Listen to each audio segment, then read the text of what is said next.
Hi everyone, welcome to my channel. Saturday Bigg Boss promo అయితే వచ్చేసింది. Promo అయితే అదిరిపోయిందని చెప్పాలి. ఇక శివాజీకి, ప్రియాంక జైన్కి, షకీల్ అమ్మకి, అమర్కి, పల్లవి ప్రశాంత్కి అయితే నాగార్జున సార్ చేతిలో తిట్లు అయితే పడ్డాయి. బిగ్ బాస్ టీం అయితే ఏ లీక్ కూడా బయటికి రానివ్వట్లేదు. ఎవరు ఎలిమినేట్ అయ్యారని కూడా ఇంకా అయితే మనకి తెలియట్లేదు. ఇంకా వైల్డ్ కార్డ్ ఎంట్రీ విషయానికి వస్తే ఎవరు వైల్డ్ కార్డ్ ద్వారా ఎంట్రీ ఇస్తారో కూడా బయటికి తెలియట్లేదు. నాగార్జున సార్ అయితే అందరికీ కింగ్స్ మీటర్ ద్వారా ఎల్లో, గ్రీన్, రెడ్ ఇలా ఇస్తున్నారు.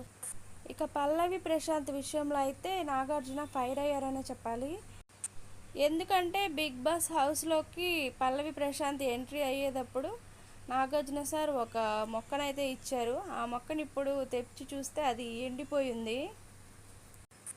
ఒక మొక్కని చూసుకోలేని వాడు రైతు బిడ్డ అని నాగార్జున ఫైర్ అయ్యారు. మరిన్ని న్యూ అప్డేట్స్ కోసం మా ఛానల్ని చూస్తే